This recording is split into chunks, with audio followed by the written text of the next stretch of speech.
This dam that is causing this menace in Nigeria is a Cameroonian dam that is called Legdo. It was built in 1977. Okay, and there is an agreement they had with Nigeria when they were building this dam that Nigeria is also going to build a counterpart dam that is called Dasin Hausa Dam.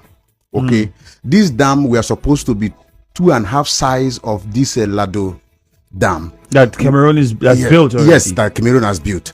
Now, this dam that was supposed to be built by Nigerian government, we are supposed to be the one and cushioning effect dam of the one that Cameroon has. And now this Cameroonian dam provides irrigation to at least over close to 15,000 irrigation farm.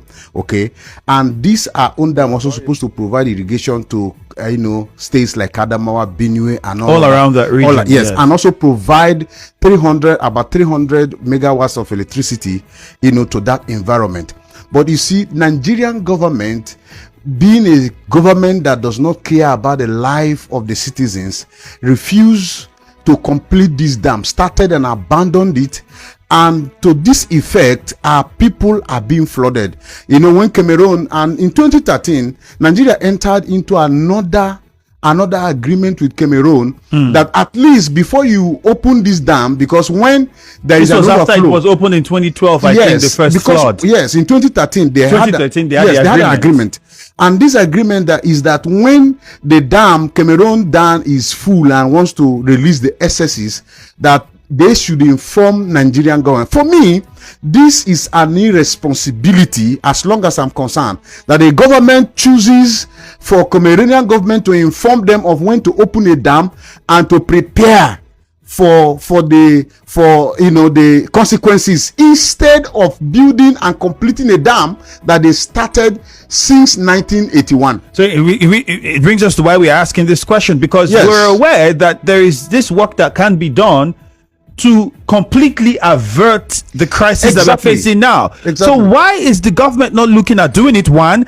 And then the states that are affected, why aren't those state governments also talking about this situation? Because I was also going through the history of this, and I realized that, okay, you can actually take care of this problem, and we would not have the situation we're having now in Rivers State, in parts of in Delta State, in Bayelsa State, and many other states. And this will come every 10 years at this magnitude. As we speak, on the East-West Road going to Delta State, people are saying that the waters already are beginning to come take over the roads, and that is also another problem. It might be a repeat of 2012. Well, we hope it doesn't get to that level.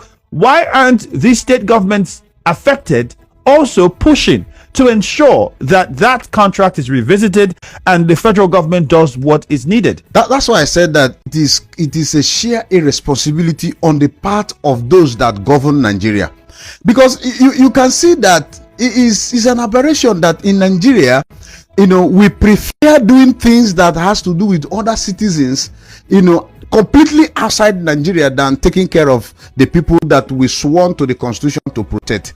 Okay, I think that all the states that are involved, the northern states and the southern states, and even in the middle belt, especially to Benue State, now it's taken over by flood. Water is released it passes through River Benue. Exactly. Okay, so it's a responsibility on the part of government. I am thinking that now government should be talking about how to complete that dam instead of talking about relief material. Did you watch in Anambra State, you see people dying?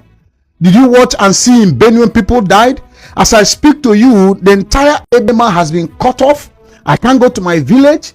Okay, even the East-West Road is an understatement to say it's about to. A part of East-West Road has already been cut off already. Okay, now if I'm going to my village now, I get to a point, Ikri Road has been cut off. If I get to a point, you have to use canoe. In fact, you don't need to even drive your vehicle back home. You get to a point, you use canoe and cross over, and then you continue. You get to another point, you use canoe and cross over. Look at to further buttress the irresponsibility of the government. If you get to Ibocha Bridge is directly opposite Nigerian Ajip Oil Company. okay, where that tank facilities are. Now, if you get to that bridge, there is a bridge there that has been built for over how many years? And now, water overruns that bridge as a matter of annually.